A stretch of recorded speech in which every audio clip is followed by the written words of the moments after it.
साल था 1757। बंगाल की मिट्टी पर बादल मंडरा रहे थे, लेकिन ये बादल पानी नहीं बल्कि साजिश, लालच और गुलामी की बारिश लेकर आए थे। बंगाल उस दौर का सबसे ताकतवर और समृद्ध सूबा नवाब सिराजुद्दौला के नेतृत्व में था।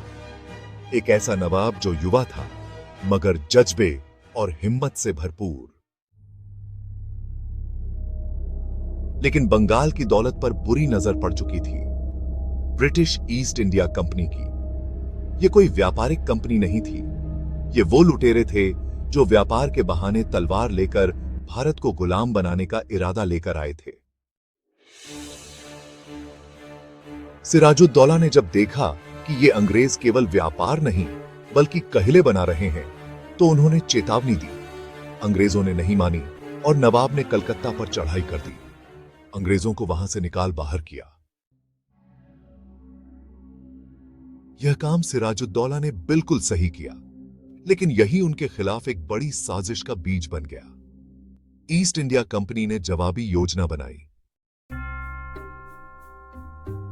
कंपनी के सबसे चालाक अफसर रॉबर्ट क्लाइव ने ठाना कि अब सिराज को हटाना ही होगा।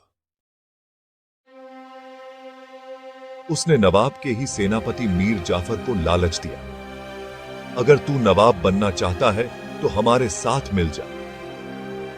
मीर जाफर झुक गया। इस गद्दारी की एक चुपचाप डील हुई। पैसे, ताकत और सत्ता के बदले वफादारी बेच दी गई।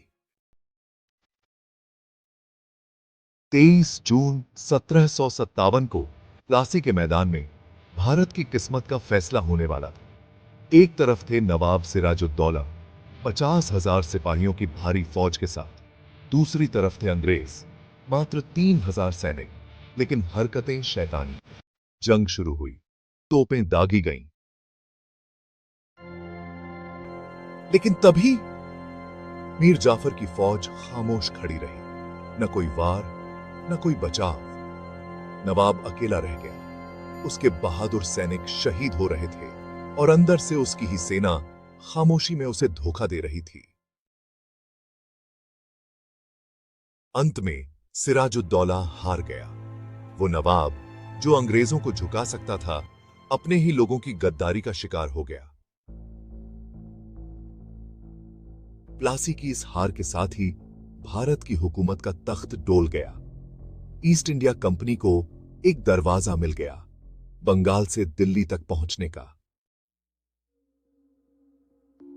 मीर जाफर को नवाब तो बनाया गया, लेकिन वो सिर्फ एक कठपुतली था।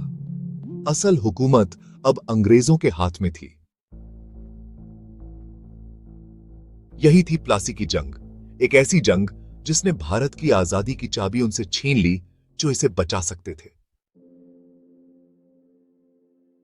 अगर आपको भी लगता है कि भारत की असलियत जानना हर भारतीय का हक है, तो इस वीडियो को लाइक जरूर करें, कमेंट करके बताएं कि अगली कहानी कौन सी हो, और चैनल हिस्ट्री विजन को सब्सक्राइब करना न भूलें, क्योंकि जो अपने इतिहास से वाकिफ नहीं, वो हर बार गुलाम बनता है। आपका मजहब चाहे जो हो, ये कहानियां हर किसी के लिए हैं।